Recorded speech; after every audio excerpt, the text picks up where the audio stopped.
আউযুবিল্লাহি মিনাশ শাইতানির রাজিম বিসমিল্লাহির রহমানির রহিম। সুপ্রিয় শিক্ষার্থীবৃন্দ, আশা করি তোমরা সকলেই ভালো আছো। আমিও ভালো আছি। আমি Mohammad Salauddin, Comilla modern high school. আমি তোমাদের আজকে সপ্তম শ্রেণীর বনায়ন চ্যাপ্টারে ক্লাস নিচ্ছি। তোমরা অবশ্যই ক্লাসটি মনোযোগ সহকারে দেখবে এবং তোমাদের প্রয়োজনীয় বিষয়গুলো জেনে নিবে। যেগুলো তোমাদের জানতে সমস্যা হয় সেগুলো কমেন্টসের মাধ্যমে জানাবে। তো আমি আজকে তোমাদের বনায়ন ষষ্ঠ অধ্যায় নিয়ে আলোচনা করছি। বনায়ন কাকে বলে আমরা পড়তে গেলে আগে বন সম্পর্কে আমাদেরকে জানতে হবে। তো বন কাকে বলে তোমরা মনোযোগ সহকারে শুনো এবং বোর্ডে লেখা আছে সেখান থেকে দেখে নিও। বন হচ্ছে ছোট বড় গাছপালা দ্বারা আচ্ছাদিত বিস্তীর্ণ এলাকাকে বন বলে। তো বন বিস্তীর্ণ এলাকায় গাছপালা দ্বারা আচ্ছাদিত। তাহলে গাছপালা কি? গাছপালা হচ্ছে উদ্ভিদ। এই উদ্ভিদ শ্রেণীকে তিনটি শ্রেণীতে ভাগ করা হয়েছে, তোমরা জানো অনেকেই। তারপর আমি তোমাদেরকে বলছি যে বিরুৎ, বৃক্ষ এবং গুল্ম, এই তিনটা শ্রেণী উদ্ভিদ থাকে একটা বনের মধ্যে। বিরুৎ হচ্ছে যেগুলো ছোট লতানো এবং রসালো কাণ্ড থাকে, আর গুল্ম হচ্ছে ঝোপাকৃতির যেগুলো, আর বৃক্ষ হচ্ছে কাষ্ঠল উদ্ভিদগুলো। তো এই বিষয়ে তোমাদের এই বইয়ের মধ্যে বনায়ন চ্যাপ্টারে বন সংরক্ষণের কথা বলা আছে। বনের মধ্যে কি ধরনের কাষ্ঠল উদ্ভিদ থাকে, সেই কাষ্ঠল উদ্ভিদের মধ্যে আমাদের কাঁঠাল গাছের কথা এখানে বলা আছে। তোমরা মনোযোগ সহকারে বইটা পড়বে, যেখানে সমস্যা হবে আমাকে জানাবে। কাঁঠাল গাছ আমাদের জাতীয় ফল কাঁঠাল। তো এটার বৈজ্ঞানিক নাম হচ্ছে আর্টোকার্পাস হেটারোফাইলাস। এটা অনেক সময় পরীক্ষাতে তোমাদের আসে, ল্যাটিন ভাষায় লেখাটা থাকে। এটাকে আন্তর্জাতিক নামও বলা হয়, বৈজ্ঞানিক নাম। পৃথিবীর সকল বিজ্ঞানীরা এই নামেই পরিচিত। এটা বিজ্ঞানী থিওফ্রাস্টাস তোমাদের এই বৈজ্ঞানিক নামকরণ করেন। এটা হচ্ছে আর্টোকার্পাস হেটারোফাইলাস। আর্টোকার্পাস হেটারোফাইলাস। এই কাঁঠাল আসলে দ্বিবীজপত্রী কাষ্ঠল উদ্ভিদ এবং চিরহরিৎ। তো এখানে চিরহরিৎ একটা শব্দ আছে, দেখো চিরহরিৎ। এই চিরহরিৎ শব্দটার অর্থ কি? এরকম অনেক কঠিন কঠিন শব্দ, অপরিচিত শব্দ তোমাদের মধ্যে আসতে পারে পড়ার মধ্যে। তো যখনই এরকম কঠিন শব্দ আসে সেগুলো আন্ডারলাইন করে তোমরা আমাদের কাছে কমেন্টসের মাধ্যমে জানতে যাবে, আমরা সেগুলো বুঝাই দিব। চিরহরিৎ বৃক্ষ হচ্ছে যেই বৃক্ষগুলো গাছের পাতাগুলো, যেই বৃক্ষের গাছের পাতাগুলো সারা বছরই থাকে, কিন্তু একটা সময় আসা পাতা ঝরে যায়, সেগুলোকে বলা হয় পাতা ঝরা উদ্ভিদ। আর যখনই পাতা ঝরবে না, সারা বছরই গাছের মধ্যে পাতাগুলো থাকবে, সেগুলোকে বলা হচ্ছে চিরহরিৎ উদ্ভিদ, অর্থাৎ চির সবুজ উদ্ভিদ। এই কাঁঠাল গাছ তার মধ্যে একটা। তো এটা শ্রাবণ এবং ভাদ্র মাসে কাঁঠালের চারা রোপণ করতে হয়। তোমরা জানো এই কাঁঠাল গাছ পানি জমে থাকলে মারা যায়।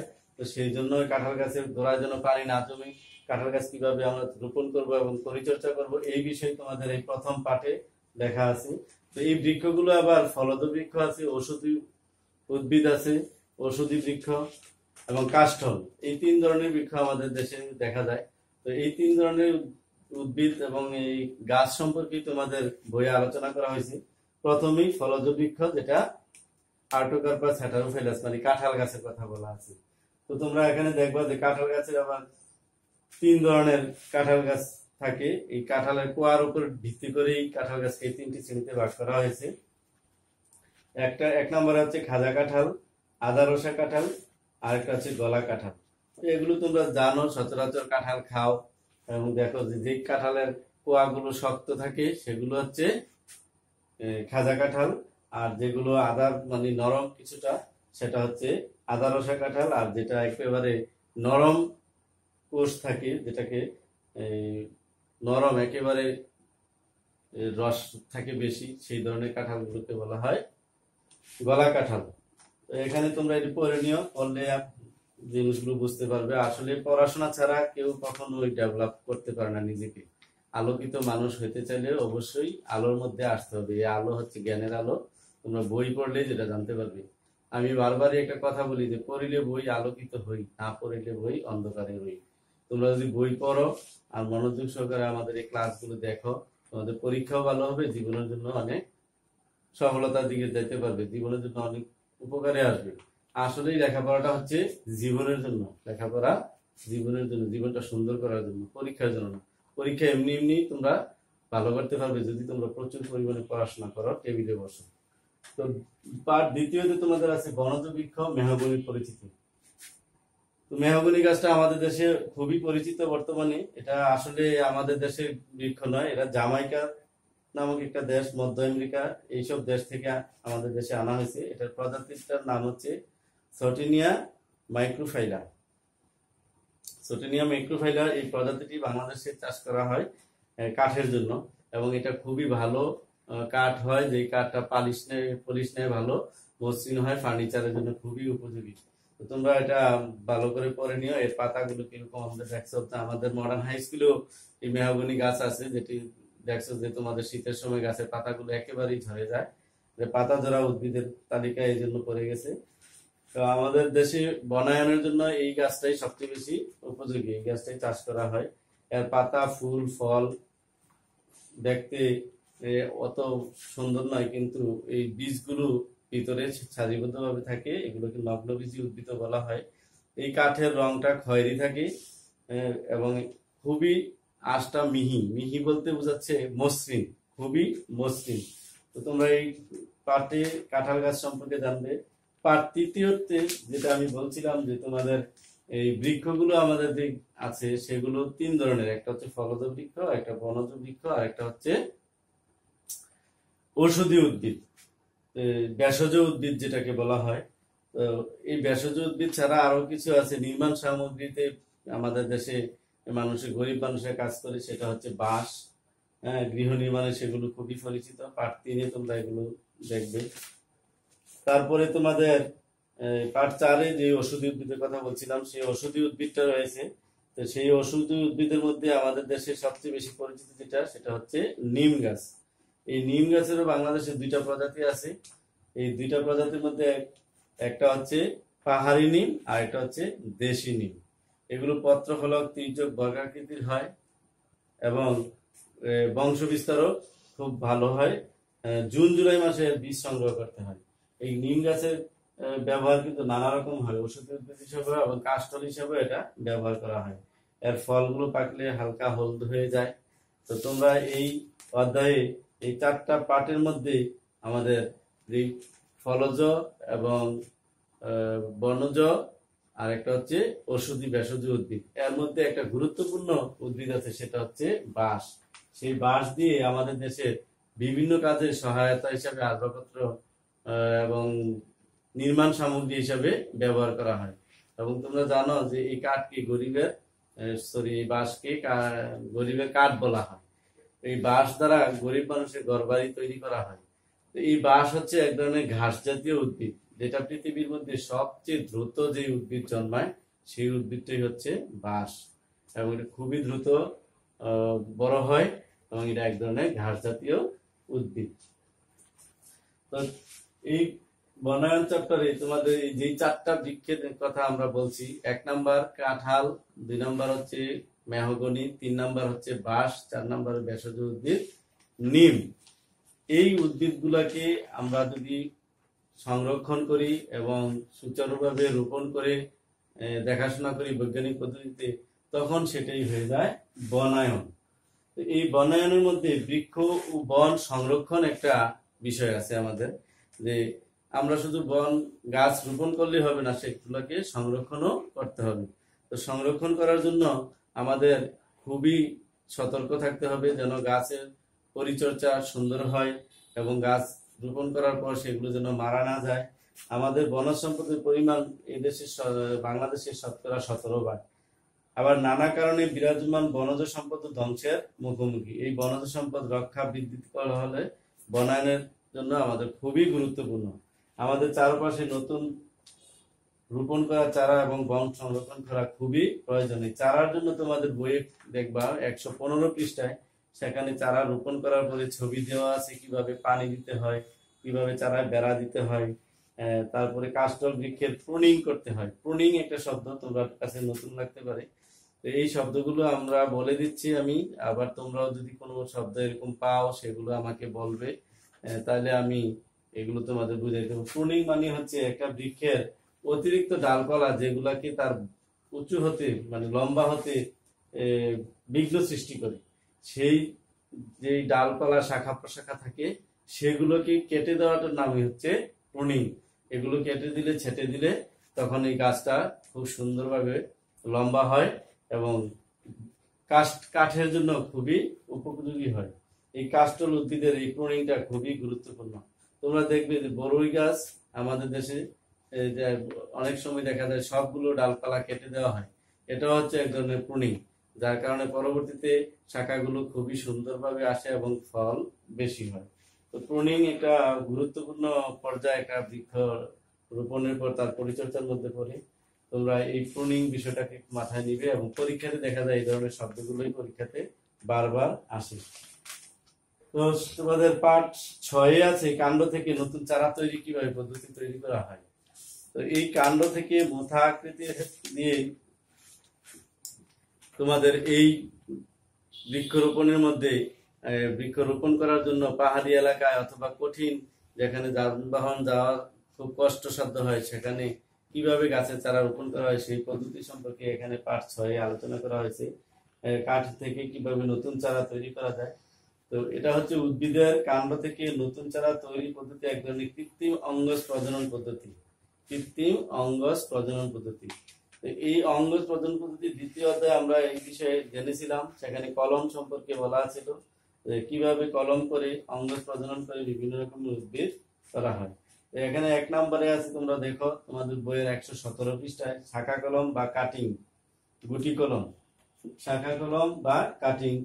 2 নম্বরে আছে গুটি কলম। এই কলমগুলো তোমরা নিজেরাও প্র্যাকটিস করতে পারো, ছাদের উপরে তোমরা গাছ লাগিয়ে সেগুলো প্র্যাকটিস করতে পারো এবং পরিচর্যা করতে পারো, তাদের ফ্যামিলির জন্য অনেক উপকারে আসবে। তোমাদের পরিবারে শাকসবজি বিভিন্ন রকমের ফল ফলাদি তোমরা সেখান থেকে সংগ্রহ করতে পারবে। তো এই পড়াশোনাটা কিন্তু আসলে আমাদের এই জীবনের জন্যই করা। তোমরা এই পড়াশোনা করবা, পাশাপাশি বাগান করার জন্য চেষ্টা করবা, ছাদের উপরে টবে গাছ লাগাবে এবং এই বইয়ের সাথে তোমরা পড়ার সাথে মিলিয়ে দেখবা যে কিভাবে কিভাবে কাজগুলো করতেছে। এই প্র্যাকটিসের মাধ্যমে তোমরা আসলে এগুলো পারবে। তো এখানে তোমাদের 117 পৃষ্ঠা বইয়ের মধ্যে কলম সম্পর্কে বলা হয়েছে, কলম বা কাটিং।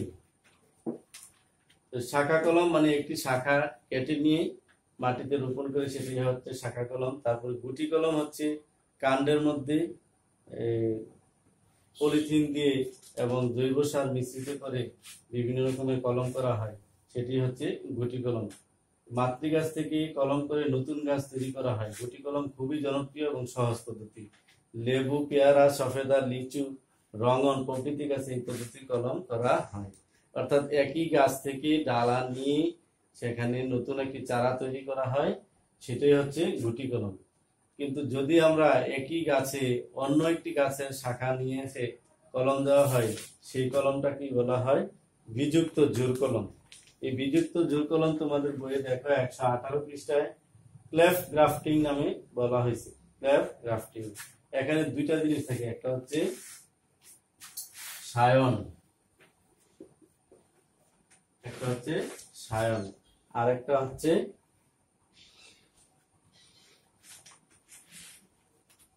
যেই চারা বিযুক্ত জোড় কলমের মধ্যে গ্রাফটিং। বর্তমানে যেই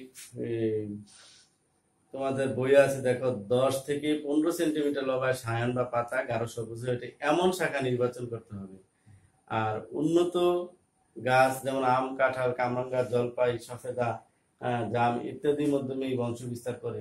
আর আমাদের ক্রাফটিং উন্নত জাতের চারা তৈরি সম্পর্কে জানবে।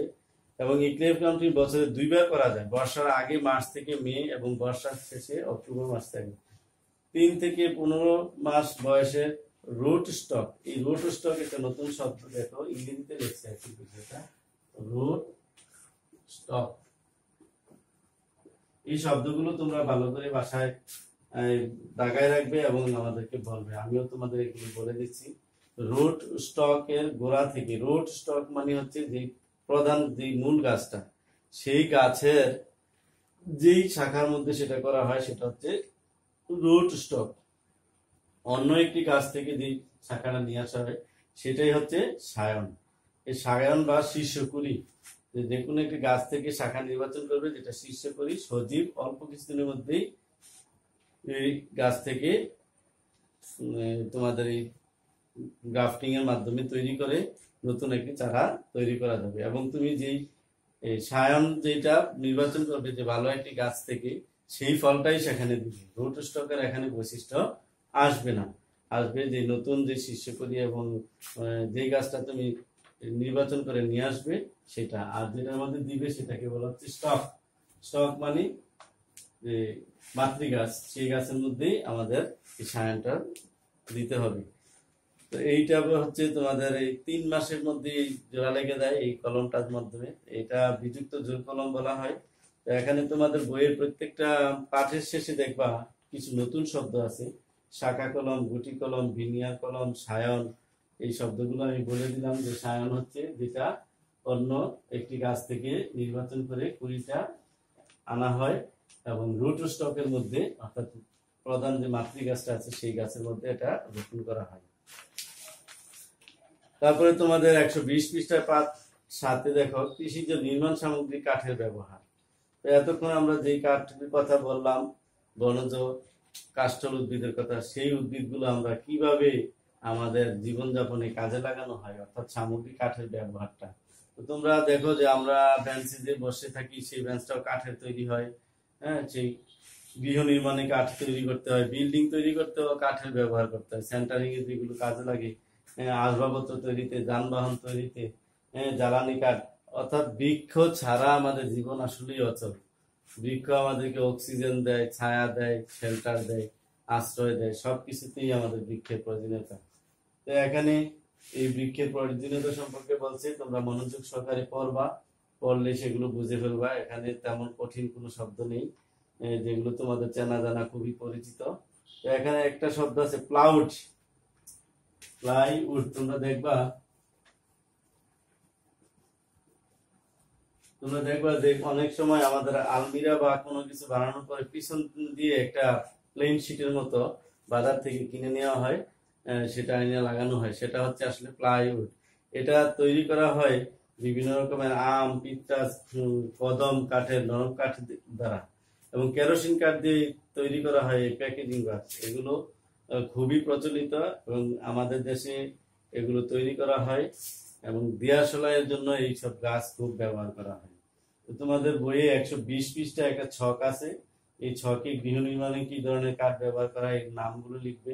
আসবাবপত্র তৈরিতে, অর্থাৎ যেই কাজে যে ধরনের কাষ্ঠল উদ্ভিদগুলো ব্যবহার করা হয় সেগুলোর নাম লিখবে। 121 পৃষ্ঠা দেখো পার্ট 8 আছে, কৃষিজ নির্মাণ সামগ্রী বাঁশের ব্যবহার। এই বাঁশ দিয়ে কি কি কাজ করা হয়, একটু আগে আমি তোমাদের এই ক্লাসে বলছিলাম যে বাঁশ হচ্ছে কৃষকের কাঠ। কৃষকের কাঠ অর্থাৎ কৃষক বলতে দরিদ্র মানুষেরা যেই টাকা পয়সার জন্য কাঠ কিনতে পারে না, তারা সেই বাঁশ দিয়েই ঘর নির্মাণ করে এবং তাদের ঘরের আসবাবপত্রগুলো বাঁশ দ্বারাই তৈরি করা হয়। যেমন এখানে দেখো তোমাদের বইয়ে 121 পৃষ্ঠায় নির্মাণ কাজে বাঁশের যে ব্যবহারগুলো লেখা আছে, সেখানে আসবাবপত্রের মধ্যেও দেখো অনেক কিছুই আছে। মানে বুক সেলফ তৈরি করা হয়েছে, ঘর তৈরি করা হয়েছে বাঁশ দিয়ে। তারপর বিভিন্ন কৃষি কাজ করার জন্য যেই যন্ত্রপাতি আছে সেগুলোর হাতলটাও বাঁশ দিয়ে তৈরি করা হয়, চাটাই তৈরি করা হয়। হ্যাঁ, বাঁশের তৈরিতে নৌকার মাচা এবং অনেক কিছু সাঁকো তৈরিতে এগুলো ব্যবহার করা হয়। তো আমি আশা করব তোমরা মনোযোগ সহকারে এই অধ্যায়টা পড়বে। তোমাদের কোনো সমস্যা থাকলে আমাকে জানাবে। এবং আমি এই কথাই বারবারই বলি যে পড়িলে বই আলোকিত হই, না পড়িলে বই অন্ধকারে বই। আর সকলের সহযোগিতাই জীবন অনেক সুন্দর হয়। প্রতিযোগিতা না, প্রতিযোগিতা না করে সহযোগিতার মাধ্যমে তোমরা সবসময় পড়াশোনা করবা। পরীক্ষার প্রতিযোগিতা এটা বিষয় না, আসলে বিষয়টা হচ্ছে তুমি কতটুকু জানলা, তোমার বন্ধুর কাছ থেকে তুমি কতটুকু নিতে পারলা। তো সেই জন্য তোমরা কঠিন পরিশ্রম করতে হবে। এই মুহূর্তে তোমাদের অনলাইনে ক্লাসে দেখবে বিভিন্ন রকমের ক্লাস আমরা বিভিন্ন টিচাররা দিচ্ছি, সবগুলো ক্লাস মনোযোগ সহকারে দেখবে। দেখার পরে তোমরা এগুলো বাসায় বসে বসে বই পড়বে। এখন বই পড়ার সবচেয়ে বেশি সুযোগ, তোমরা এই বই পড়েই তোমরা অনেক কিছু জানতে পারবে। আর যেগুলোতে সমস্যা হবে তোমরা আমাদেরকে কমেন্টস এর মাধ্যমে জানাবে অথবা ফোন করবে, ভিডিও কল করতে পারবে। অনেক সহযোগিতা নেওয়ার সুযোগ রয়েছে। তোমাদের ইচ্ছার উপরেই সবকিছু ডিপেন্ড করে। তোমরা যদি ইচ্ছা করো অনেক ভালো করতে পারবে। আমরা চেষ্টা করতেছি তোমাদেরকে কিভাবে ভালো পাঠদান করা যায় এবং তোমাদের সমস্যাগুলো তোমাদের কাছে যাওয়ার জন্য আমাদের এই এই আমাদের প্রধান শিক্ষক আয়োজন করছে অনলাইন ক্লাস। সেই অনলাইন ক্লাসের মাধ্যমে আমরা তোমাদের সহযোগিতা করতেছি এবং আমরা বিভিন্ন রকমের সুযোগ সুবিধা যাই আছে আমাদের এই ডিজিটাল পদ্ধতি সেগুলো ব্যবহার করে তোমাদের পরীক্ষাও নিচ্ছি। সেই পরীক্ষায় তোমরা অসৎ উপায় অবলম্বন করবে না। তোমরা কোনো বন্ধু বান্ধবের সহযোগিতা অথবা টিচারদের সহযোগিতা নিয়ে অ্যান্সার করবে না। তুমি কি জানো সেই জিনিসটাই তুমি এখানে তোমাকে বিচার করো, তোমার বিচার তুমিই করতে হবে। তোমাকে তুমি যতটুকু জানো সেটুকু তোমার এখানে অ্যাপ্লাই করতে হবে। যেটা জানো না সেটা আবার তুমি পুনরায় বইসা জানা নিবে, আবার পরবর্তী পরীক্ষাতে যেন তোমার কমন পড়ে সেভাবে তোমরা পড়াশোনা করবে। তোমরা কখনোই অসৎ উপায় বই টই নিয়ে বসবা না। হ্যাঁ, আগে পড়ে রাখবা, পরীক্ষার সময় কোনো বই নিয়ে বসবা না। টিচারদের কাছ থেকে সবসময় সহযোগিতা নিবে, কিন্তু পরীক্ষার সময় নিবা না। পরীক্ষার সময় তুমি কি পারো সেটাই দেখবা। আর তোমাদের কোনো সমস্যা হলে আমাদেরকে জানাইবা। আমি আশা করব তোমরা সকলেই সুন্দর একটা পরীক্ষা দিবে। 22 তারিখে তোমাদের পরীক্ষা, সেই জন্য প্রস্তুতি নিবে। আর যখন যেটা প্রয়োজন হয় পরীক্ষার আগে আমাদেরকে জানাবে। আমরা অবশ্যই তোমাদের সাথে ফোনে মোবাইলের মাধ্যমে যোগাযোগ রাখবো এবং তোমাদের সর্বাঙ্গীন মঙ্গল কামনায় আমি আজকে এই ক্লাসের সমাপ্তি নিচ্ছি। ভালো থাকো সবাই। আল্লাহ হাফেজ।